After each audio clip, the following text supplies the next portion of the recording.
Dios los bendiga, hermanos, bienvenidos a Leamos la Biblia en un año. Vamos a continuar la lectura en la Biblia. Estamos leyendo la Biblia traducción del lenguaje actual. Y en el segundo libro de Crónicas vamos a leer los capítulos del 30 al 32. Dice así, segundo Crónicas capítulo 30. La fiesta de la Pascua no pudo celebrarse en el primer mes del año, como Dios lo había ordenado, porque no se habían preparado todos los sacerdotes que se necesitaban para ofrecer los sacrificios. Entonces el rey Ezequías consultó a los jefes más importantes y a toda la gente de Jerusalén para ver si les parecía bien celebrar la Pascua en el mes de Sib de ese año, y todos estuvieron de acuerdo. Además, Ezequías mandó una invitación escrita a todos los israelitas, es decir, a los de Judá y a los de Israel, y también a los de la tribu de Efraín y de Manasés, así como a todo israelita quedó invitado para celebrar la Pascua en el templo de Dios en Jerusalén. Los mensajeros fueron entonces por todo el territorio llevando el siguiente mensaje escrito de parte del rey y de los jefes más importantes. Israelitas, solo ustedes han quedado con vida después del ataque de los reyes de Asiria. Dejen de comportarse con la misma maldad de sus antepasados. Ya es tiempo que vuelvan a obedecer a Dios. Vuelvan a hacer un pacto con el Dios de Abraham, de Isaac y de Jacob. Vengan al templo que Él mismo eligió para vivir ahí por siempre y adórenlo. Si lo hacen, Dios dejará de estar enojado con ustedes y volverá a aceptarlos. No sean tercos como sus antepasados, que por ser infieles a Dios, fueron castigados con la derrota ante sus enemigos. Ustedes saben que digo la verdad. Si ustedes vuelven a obedecer a Dios, Él hará que sus enemigos dejen en libertad a los israelitas que fueron llevados prisioneros. Nuestro Dios es bueno y muy amoroso. Si lo buscan, no los rechazará. Al oír este mensaje, la mayoría de la gente se reía y se burlaba de los mensajeros, aunque hubo algunos de las tribus de Aser, Manasés y Zabulón que se arrepintieron y fueron a Jerusalén. Además, Dios hizo que la gente de Judá sintiera el deseo de obedecer la orden que Dios mismo les había dado por medio del rey y de los principales jefes. Y así fue como el rey de Sib se reunió en Jerusalén con una gran cantidad de israelitas para celebrar la fiesta de los panes sin levadura. Lo primero que hicieron fue quitar los altares y los lugares para quemar incienso a los falsos dioses que adoraban en Jerusalén y tirarlos en el arroyo de Cedrón. El día 14 del mes de Sib empezó la celebración de la Pascua. Como muchos no habían cumplido con la ceremonia de preparación, no pudieron matar el cordero de la Pascua y dedicárselo a Dios. Por eso los ayudantes de los sacerdotes tuvieron que hacerlo en representación de toda esa gente. Muchos de los sacerdotes y sus ayudantes se sintieron avergonzados por no haberse preparado para la Pascua, y entonces fueron y lo hicieron de inmediato y prepararon en el templo de Dios las ofrendas indicadas. Luego de esto pudieron hacer su trabajo, siguiendo las instrucciones de la ley de Moisés. Los ayudantes de los sacerdotes sacrificaban los corderos, les pasaban la sangre a los sacerdotes y estos la derramaban sobre el altar. Muchos de los que pertenecían a las tribus de Efraín, de Manasés, de Isaacar, de Zabulón, no se habían preparado para la Pascua, pero de todos modos participaron de la comida de la fiesta. Entonces Ezequías le pidió a Dios que los perdonara y le dijo: Dios, tú eres bueno, y por eso te pido que perdones a todos estos que no han cumplido con la ceremonia de preparación. Ellos han venido a adorarte con toda sinceridad porque saben que tú eres Dios de sus antepasados. Dios escuchó la oración de Ezequías y perdonó a esa gente, y por 7 días, en un ambiente de mucha alegría, todos en Jerusalén celebraron la fiesta de los panes sin levadura. Cada día participaban en la comida, presentaban ofrendas para pedir el perdón de sus pecados y le daban gracias a Dios por parte de los sacerdotes y sus ayudantes. Alababan a Dios acompañados por sus instrumentos musicales. Al ver esto, Ezequías felicitó a todos los ayudantes de los sacerdotes por la manera en que habían adorado a Dios y a toda la gente que se había reunido. Ezequías les regaló 1000 toros y 7000 ovejas. Lo mismo hicieron los principales jefes. Le regalaron al pueblo 1000 toros y 10,000 ovejas. Muchísimos sacerdotes hicieron la ceremonia de preparación para servir a Dios. Era tanta la alegría de todos los que se habían reunido que decidieron seguir celebrando la fiesta otros 7 días. Todos estaban llenos de felicidad. La gente de Judá, los sacerdotes, sus ayudantes, la gente de Israel y los extranjeros que venían del territorio de Israel y de Judá. Desde los días del rey Salomón, hijo de David, no se había celebrado en Jerusalén una fiesta tan llena de alegría. Los sacerdotes y sus ayudantes se pusieron en pie y le pidieron a Dios que bendijera a su pueblo. Dios escuchó su petición desde su casa en el cielo y bendijo al pueblo. Segundo Crónicas capítulo 31. Cuando terminó la celebración, todos los israelitas fueron a sus ciudades de Judá y a los territorios de las tribus de Benjamín, Efraín y Manasés, y destrozaron las imágenes que la gente adoraba. También destruyeron las imágenes de la diosa Astarte y los pequeños templos en las colinas. No descansaron hasta acabar con todo. Luego regresaron a sus ciudades, cada uno a su hogar. Después Ezequías organizó un grupo a los sacerdotes y a sus ayudantes, de acuerdo al turno y al trabajo que le tocaba hacer.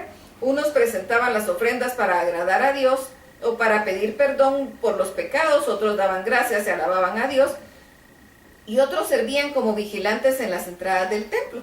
El rey tomó de su propio ganado los animales para hacer los sacrificios que Dios ordena en su ley, las ofrendas de la mañana y de la tarde, que se presentaban todos los días de la semana, las ofrendas de los sábados, los de cada mes, las que se ofrecen a Dios en las fiestas de cada año. Luego el rey pidió a la gente que vivía en Jerusalén que también diera ofrendas para que los sacerdotes y sus ayudantes tuvieran todo lo necesario para vivir. Así ellos pudieron dedicarse por completo a servir a Dios como Él lo ordena. Cuando los israelitas se enteraron de la petición del rey, dieron en abundancia de lo mejor que tenían en su cosecha de trigo, vino, aceite y miel, y de todo lo que habían recogido de sus campos. También entregaron la 10ª parte de todo lo que tenían, que resultó ser una gran cantidad de cosas. Era el mes de Siván, cuando la gente de Israel y de Judá empezó a llevar a Jerusalén la 10ª parte de sus reses, de sus ovejas y de lo que habían apartado para Dios. Después de 4 meses dejaron de guardar y acomodar las ofrendas. Cuando Ezequías y los principales jefes vieron esa gran cantidad de ofrendas, bendijeron a Dios y a su pueblo Israel. Entonces Ezequías les pidió a los sacerdotes y a sus ayudantes que le informaran sobre lo que estaba haciendo con esas ofrendas. Azarías, que era el jefe de los sacerdotes y descendiente de Sadoc, le respondió: Dios ha bendecido a su pueblo y es tanto lo que el principio ha traído al templo que no nos ha faltado comida. Por el contrario, ha sobrado mucho. Entonces Ezequías mandó a que prepararan bodegas del templo de Dios, y ahí guardaron todos los diezmos y ofrendas que la gente había traído para cuidar de todo esto. Nombraron a Conanías y a su hermano Simi, que ya era ayudantes de los sacerdotes. Bajo sus órdenes estaban los vigilantes, que también fueron nombrados por el rey, y por Azarías, que era el jefe principal del templo de Dios. Sus nombres eran Jehiel, Asasías, Naat, Asael, Jerimot, Josabad, Eliel, Ismaquías, Maat y Benaías. Core, hijo de Imna, de la tribu de Leví, tenía a su cargo la vigilancia de la entrada del templo y era el responsable de cuidar las ofrendas de la gente. Daba voluntariamente a Dios. También se encargaba de repartirlas entre los sacerdotes y sus ayudantes. Coré tenía 6 ayudantes con toda honradez. Repartían las ofrendas entre los sacerdotes y los ayudantes que vivían en las ciudades y campos de pastoreo del territorio de Judá. Los sacerdotes que recibían esa ayuda debían ser descendientes de Aarón, y los ayudantes debían estar en la lista oficial de ayudantes al servicio de Dios. Estos eran los 6 ayudantes: Edén, Minjamín, Jesús, Semaías, Amarías y Secanías. La repartición se hacía de la siguiente manera: en un libro estaban escritos los nombres de todos los sacerdotes y de los ayudantes mayores de 3 años. La lista de los sacerdotes seguía el orden de la familia a la que pertenecían, y la lista de los ayudantes tenía una sección que todos aquellos mayores de 20 años, según el turno y el trabajo que hacían, como estos estaban totalmente dedicados a servir a Dios. En el libro también estaban registrados los nombres de todos sus familiares, es decir, de sus esposas, hijos e hijas.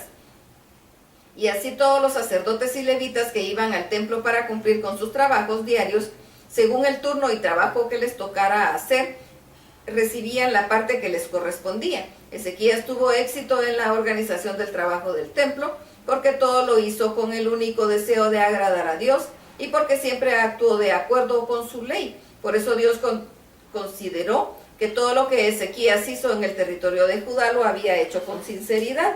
Segundo Crónicas capítulo 32. Después de que Ezequías hizo todo esto, con lo que demostró su obediencia y fidelidad a Dios, Vino Senaquerib, rey de Asiria, e invadió el territorio de Judá, y aunque las ciudades tenían murallas, las rodeó para conquistarlas.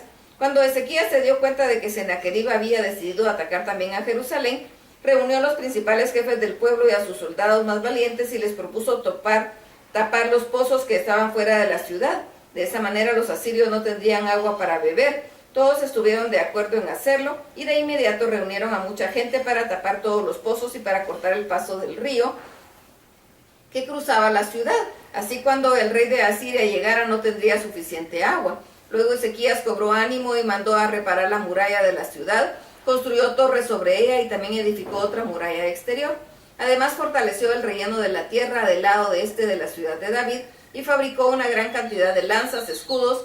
Luego puso a los jefes del ejército al mando del pueblo y los reunió en el patio principal que estaba frente a la entrada de la ciudad para darles ánimo y les dijo: tengan confianza y sean valientes, no se desanimen ni le tengan miedo al rey de Asiria y a su gran ejército. Nosotros somos más poderosos. El rey de Asiria confía en su ejército, pero nosotros tenemos a Dios de nuestra parte y Él peleará por nosotros. Al oír el rey, el pueblo cobró valor. Mientras Senaquerib, rey de Asiria, atacaba con todas las tropas la ciudad de Laquis, envió mensajeros a Jerusalén para que le dieran este mensaje a Ezequías y a toda la gente de Judá. ¿Cómo pueden estar tan tranquilos? Los tengo rodeados con mi ejército, así que se atienen. ¿No será que Ezequías los ha engañado al decirles que su Dios lo librará de mi poder? Lo único que Ezequías hará es matarlos de hambre y de sed. ¿No cometió Ezequías el error de quitar los altares donde adoraban a Dios? ¿No fue él quien ordenó que solamente lo adoraran en un altar? ¿Acaso no se han enterado de lo que yo y mis antepasados hemos hecho con todas las naciones? Ningún Dios ha podido detenernos, que les hace pensar que su Dios sí podrá hacerlo. Si ninguno de estos dioses pudo librar a su pueblo de mi poder, mucho menos podrá hacerlo el Dios de ustedes. No se dejen engañar por Ezequías. Estos y muchos insultos más lanzaron los mensajeros al rey de Asiria, contra Dios y contra su servidor Ezequías. Los insultaban a gritos en el idioma de Judá para meterles miedo a los que estaban en la muralla de Jerusalén. Pensaban que así sería más fácil conquistar la ciudad.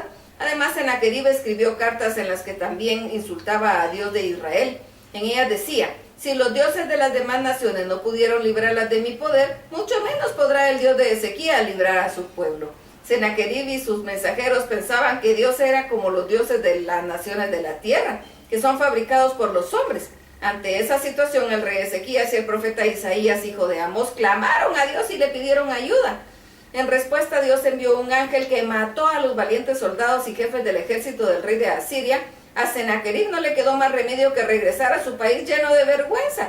Y cuando entró al templo de su Dios, sus propios hijos lo mataron. Así fue como Dios libró a Ezequías y a los habitantes de Jerusalén del poder de Senaquerib, rey de Asiria. También los libró del poder de todos los enemigos y les permitió vivir en paz con los pueblos vecinos. En agradecimiento con todo eso, muchos llevaron a Jerusalén ofrendas para Dios y valiosos regalos para el rey Ezequías. Desde ese día el rey se hizo muy famoso en todas las naciones.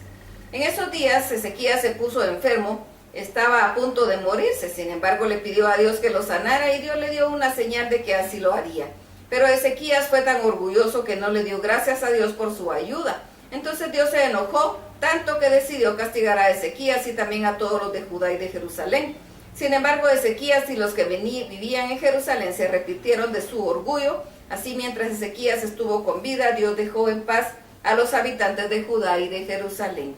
Dios permitió que Ezequías llegara a tener grandes riquezas y honores, y fue tanto lo que llegó a poseer que se construyó lugares para guardar las enormes cantidades que tenía de oro, plata, piedras preciosas, perfumes, escudos y objetos valiosos. También construyó bodegas para almacenar los cereales, el vino, el aceite. Ordenó construir establos para las muchas clases de ganado que tenía y también hizo corrales para los rebaños.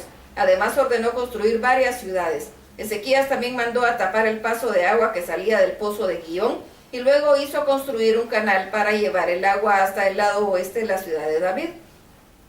Todo lo que Ezequías hizo tuvo éxito. En cierta ocasión los líderes de Babilonia enviaron gente para averiguar lo que había pasado con Ezequías y la señal que Dios le había dado. Entonces Dios dejó que Ezequías atendiera ese asunto por sí mismo pues quería saber si lo respetaba y obedecía. La historia de Ezequías y de cómo obedeció a Dios está escrita en el libro del profeta Isaías, hijo de Amós, y el libro de la historia de los reyes de Israel y de Judá. Cuando Ezequías murió, lo enterraron en el cementerio de los reyes, en una tumba especial para los reyes más respetados por el pueblo. Toda la gente de Judá y los que vivían en Jerusalén hicieron un gran funeral en su honor. Manasés, su hijo, reinó en su lugar. Hasta aquí la lectura. Dios los bendiga.